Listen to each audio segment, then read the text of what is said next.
Hola a todos. En este video vamos a explicar cómo podemos graficar las funciones polinómicas. Para eso es importante que recordemos que las funciones polinómicas siempre las podíamos escribir en forma factorizada, como lo hemos hecho en prácticos anteriores, donde poníamos el coeficiente principal y en cada paréntesis siempre poníamos x menos la raíz que habíamos encontrado. X menos la segunda raíz, x menos la tercera raíz, y así podíamos seguir con todas las raíces del polinomio. En algunas oportunidades, si las raíces aparecían repetidas, o sea, reiteradas, lo que hacíamos es ponerlas al cuadrado, al cubo, o sea, con su respectivo exponente, que indicaría la cantidad de veces que esa raíz apareció en la factorización del polinomio o de la función polinómica. Vamos a verlo a través de un ejemplo.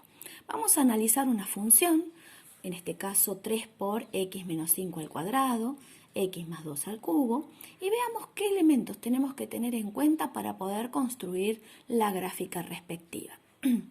Si nosotros analizamos esta función, lo primero que podemos pensar es cuáles serían las raíces que se han encontrado en esta expresión factorizada. Recordemos que las raíces son los números que hacen que cada paréntesis nos dé 0.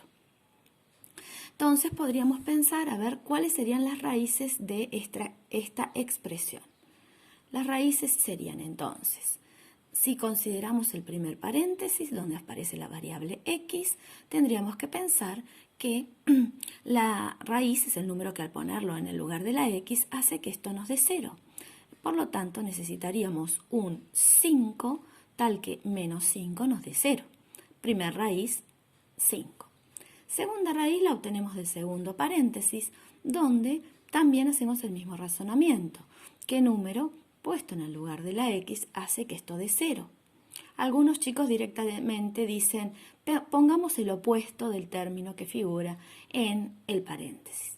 Y es correcto, sería menos 2. Ahora vamos a considerar lo siguiente. ¿Cuántas veces apareció en la factorización esta raíz que es 5?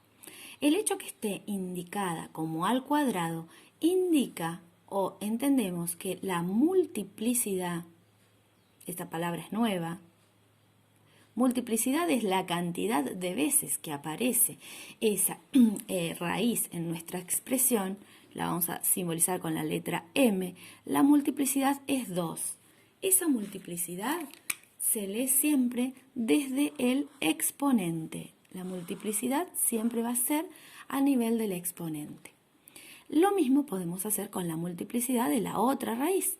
La multiplicidad de menos 2 apareció al cubo, por lo tanto va a tener una multiplicidad igual a 3. Este cubo indica que la multiplicidad va a ser 3. ¿Para qué nos sirve el tema de la multiplicidad? Les cuento. Vamos a tener en cuenta siempre este criterio. La multiplicidad, que es el exponente, repito, de cada raíz, puede ser un número par o puede ser un número impar. Es decir, una raíz puede estar elevada al cuadrado, a la cuarta, a la sexta, estaría diciendo que su exponente es par, o esté elevado al cubo, a la quinta, a la séptima, y estaría diciendo que su exponente o multiplicidad es impar. ¿Qué pasa si la multiplicidad es par? En el gráfico va a haber lo que nosotros llamamos un rebote en eje X. Es decir, a la hora de hacer la representación gráfica, supongamos que tenemos una raíz en un punto determinado, vamos a graficar la curva rebotando. Rebotando es haciendo como un pique. Toca el eje y vuelve hacia el mismo semiplano. A ver, lo muestro de nuevo. Toca el eje y vuelve hacia arriba. Eso es lo que nosotros llamamos un rebote. También el rebote podría ser desde abajo, ¿sí?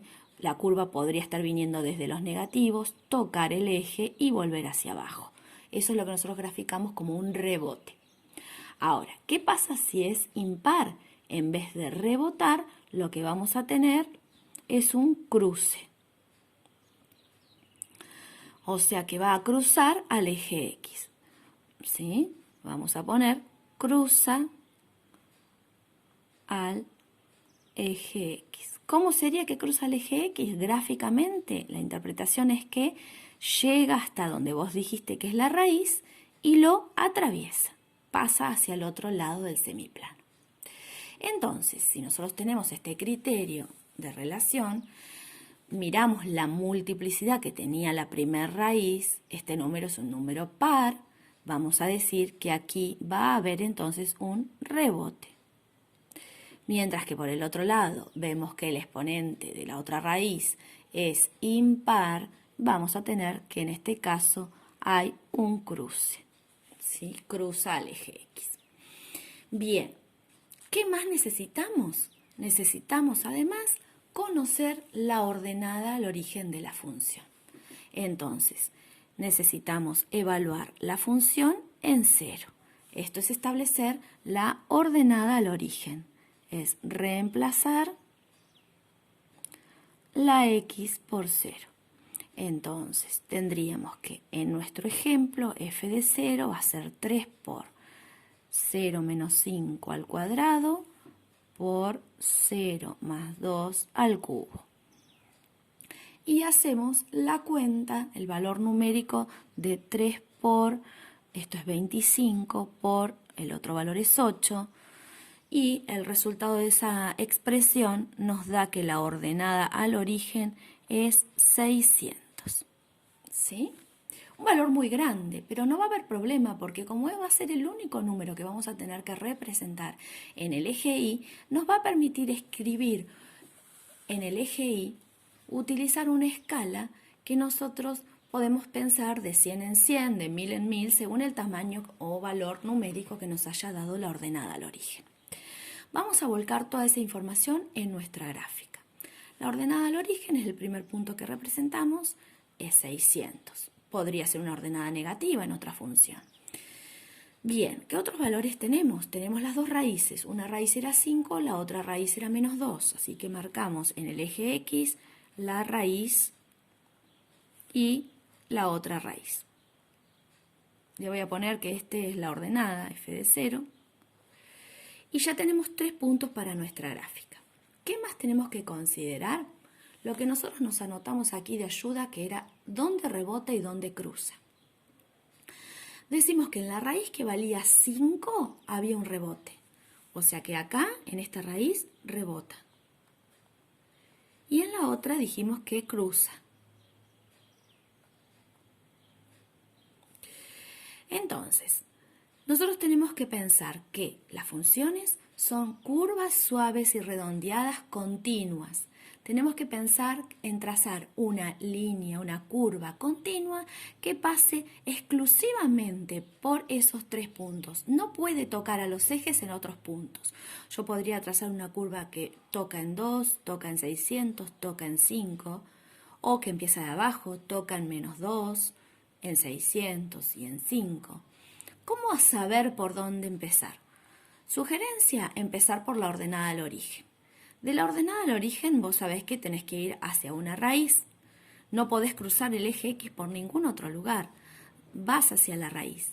Si vamos hacia la raíz y allí decimos que rebota, quiere decir que toca y sale otra vez hacia arriba. Mientras que cuando vamos desde la ordenada a la otra raíz, si nos dice que cruce, quiere decir que yo toco y tengo que atravesar. No hay otra posibilidad para esta curva. No hay otra manera de hacer la representación pasando por esos 3 puntos y respetando todos los valores de rebotes y cruces que hemos indicado. De esta manera nos quedó realizada la construcción gráfica de nuestra función. Esta curva es nuestra función. Les comento otra noción más que nos pueden llegar a preguntar acerca de estas curvas. Nos suelen preguntar conjuntos de positividad y conjuntos de negatividad. Y esto significa que podamos decir en qué parte del eje X la curva quedó por debajo del eje, o sea, en qué parte la curva quedó negativa. Negativa quedó en todo este sector, ¿sí? Este sería el conjunto de negatividad.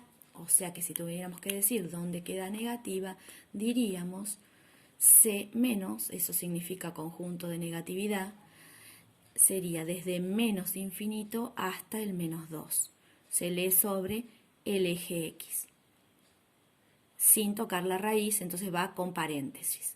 Mientras que si tuviéramos que señalar el conjunto de positividad, quedó positiva, quedó por encima del eje X en todo este rango, de 0 a 5 quedó positivo, y de 5 en adelante también quedó positivo. Entonces, en el 5 no lo incluyo porque en el 5 no da positivo, en el 5 da 0. El 0 no es positivo ni negativo. Sería de menos 2, punto y coma, hasta el 5, unido 5 a más infinito. Y ahí tenemos el análisis completo de nuestra función polinómica. Espero se haya entendido y les sirva para sus prácticos.